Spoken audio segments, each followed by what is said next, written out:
Hey guys, അങ്ങനെ നമ്മൾ കാത്തിരിപ്പോട് നമ്മൾ വാട്ടർ മെട്രോ വരും ചെയ്തു, നമ്മളിൽ കയറും ചെയ്തു. ആദ്യം കയറി നമുക്ക് സീറ്റും കിട്ടി. അമ്പോല് പറഞ്ഞു ചേരുന്നു നമ്മൾ ആദ്യം വന്നിട്ട് നമുക്ക് സീറ്റ് കിട്ടി, അല്ലെ നമ്മൾ തെണ്ടിപ്പോയനെ മുന്നിൽ അമ്മ തിരക്കാൻ അറിയും. അങ്ങനെ നമ്മൾ ആൾക്കാരെല്ലാം ലോഡ് ചെയ്ത് നമ്മൾ വണ്ടി നല്ല കരയെന്ന് പുറപ്പെട്ടു. നമുക്ക് വിൻഡോ സീറ്റ് നല്ല കിട്ടിയാണെന്നുണ്ടെങ്കിലും അതിന്റെ അടുത്ത് തന്നെയായിട്ട് സീറ്റ് കിട്ടി. ഇവിടെ നല്ല മനോഹരമായ വ്യൂ ഒക്കെ ഉണ്ടെന്നാണ് എന്റെ പ്രതീക്ഷ. കാരണം ഞാനിത് ആദ്യമായിട്ടാണ് നമ്മളെ കൂടിയിട്ട് എല്ലാവർക്കും കൂടെ സീറ്റ് കിട്ടിയിട്ടുണ്ട്. എന്റെ മുന്നിൽ തന്നെ നമ്മളെ മുസ്തഫ റസമത്തമായി കുത്തിരിക്കുന്നുണ്ട്. അങ്ങനെ നമ്മൾ മെട്രോ എന്തായാലും കരയെന്ന് മെല്ലെ വിട്ടു തുടങ്ങിയിട്ടുണ്ട്. സൈഡിൽ ഇരുട്ടായതുകൊണ്ട് തന്നെ കാഴ്ചകൾ മെല്ലെ മെല്ലെ മങ്ങി വരുന്നെങ്കിലും എന്തൊക്കെയൊക്കെയോ കുറേ സാധനങ്ങൾ കാണാനൊക്കെ ഉണ്ട്. ഇതൊക്കെ ക്ലിയർ ആയി കാണാൻ വേണ്ടി നമ്മളെ മച്ചാൻ ഗ്ലാസിന് മുമ്പ് വെച്ച് കുത്തിരിക്കുന്നുണ്ട്. പക്ഷേ ഇപ്പം നിന്നിങ്ങനെ കാണുമ്പോഴാണ് എനിക്ക് മനസ്സിലായത് നിന്ന് കാണാനാണ് വൈബ് എന്നുള്ളത്. കുറച്ച് നേരം കൂടി ആയപ്പോൾ നമ്മൾ കാഴ്ചകൾ വളരെ വളരെ മങ്ങലായി. പിന്നെ ഞാൻ മെട്രോയുടെ 4 വാരം നോക്കി കുത്തിരുന്നു. അപ്പോഴാണ് നമ്മളെ ബാക്കിൽ തന്നെ നമ്മൾ ലൈഫ് ജാക്കറ്റ് ഒക്കെ കുത്തിരിക്കുന്നത് മനസ്സിലായത്. ഒക്കെ മനസ്സിലാക്കിയപ്പോൾ നമ്മൾ ഇറങ്ങേണ്ട സമയമായി. പിന്നെ അവിടെ കുത്തിയിട്ട് കാര്യമില്ല എന്നുകൊണ്ട് നമ്മളോട് ഇറങ്ങിപ്പോന്നു. പിന്നെ മെട്രോന്ന് സ്ഥലം കാലിലേക്ക് നമ്മൾ തിരിച്ചു പോരുമ്പോൾ നമ്മൾ ചായ പിടിച്ചില്ല എന്ന് ആലോചിച്ചത്. പിന്നെ ചായ അടിക്കാൻ വേണ്ടി സ്ഥലം തപ്പി നടക്കുന്നത് നമ്മൾ.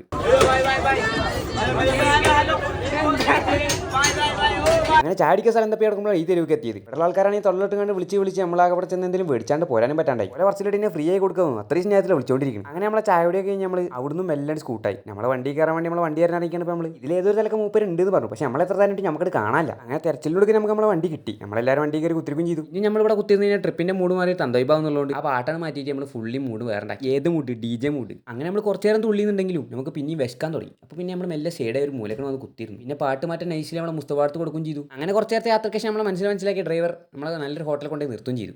റാത്ത്.